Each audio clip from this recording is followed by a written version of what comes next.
ನಮಸ್ಕಾರ ವೀಕ್ಷಕರೇ, ಆರ್ಆರ್ ಕನ್ನಡ ನ್ಯೂಸ್ಗೆ ಸ್ವಾಗತ. ನಾನು ಮೋಹನ್.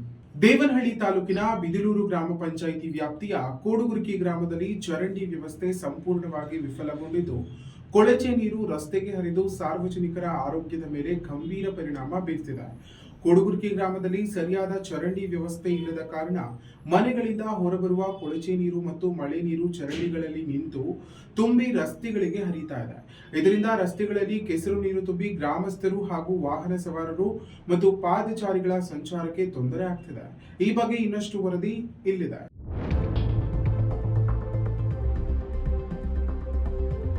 ಕೋಡುಗುರ್ಕಿ ಗ್ರಾಮದಲ್ಲಿ ಸರಿಯಾದ ಚರಂಡಿ ವ್ಯವಸ್ಥೆ ಇಲ್ಲದ ಕಾರಣ ಮನೆಗಳಿಂದ ಹೊರಬರುವ ಕೊಳಚೆ ನೀರು ಮತ್ತು ಮಳೆ ನೀರು ಚರಂಡಿಗಳಲ್ಲಿ ನಿಂತು ತುಂಬಿ ರಸ್ತೆಗಳಿಗೆ ಹರಿತಾ ಇದೆ.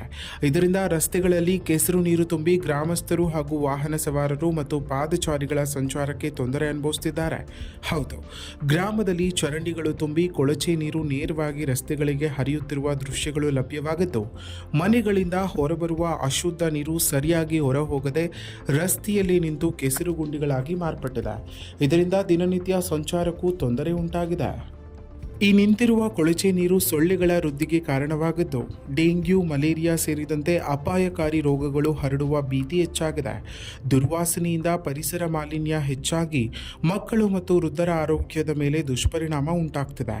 ಇದು ಕೇವಲ ಸ್ವಚ್ಛತೆಯ ಸಮಸ್ಯೆಯಲ್ಲ, ಇದು ಸಾರ್ವಜನಿಕ ಆರೋಗ್ಯದ ದೊಡ್ಡ ಎಚ್ಚರಿಕೆಯಾಗಿದೆ. ತಕ್ಷಣ ಕ್ರಮ ಕೈಗೊಳ್ಳದಿದ್ದರೆ ಮುಂದಿನ ದಿನಗಳಲ್ಲಿ ರೋಗಗಳ ಸ್ಫೋಟ ಉಂಟಾಗುವ ಸಾಧ್ಯತೆ ಇದೆ. ಈ ಬಗ್ಗೆ ಗ್ರಾಮ ಪಂಚಾಯತ್ ತುರ್ತು ಕ್ರಮ ಕೈಗೊಳ್ಳುವುದು ಅನಿವಾರ್ಯವಾಗಿದೆ. ಸ್ವಚ್ಛತೆ ಮತ್ತು ಚರಂಡಿ ವ್ಯವಸ್ಥೆ ಸರಿಪಡಿಸುವುದು ಸ್ಥಳೀಯ ಮತ್ತು ಆಡಳಿತದ ಜವಾಬ್ದಾರಿಯಾಗಿದೆ. ಜನರ ಆರೋಗ್ಯದ ಜೊತೆ ಆಟವಾಡಬಾರದು. ಗ್ರಾಮ ಪಂಚಾಯತ್ ತಕ್ಷಣ ಎಚ್ಚೆತ್ತುಕೊಂಡು ಕ್ರಮ ಕೈಗೊಳ್ಳಬೇಕಾಗಿದೆ. ಇಲ್ಲವಾದರೆ ಪರಿಸ್ಥಿತಿ ಇನ್ನಷ್ಟು ಗಂಭೀರವಾಗುವ ಸಾಧ್ಯತೆ ಇದೆ. ಇನ್ನಷ್ಟು ಹೆಚ್ಚಿನ ಮಾಹಿತಿಗಾಗಿ ನಮ್ಮ ಆರ್ಆರ್ ನ್ಯೂಸ್ ಕನ್ನಡವನ್ನು ಸಬ್ಸ್ಕ್ರೈಬ್ ಮಾಡಿಕೊಳ್ಳಿ.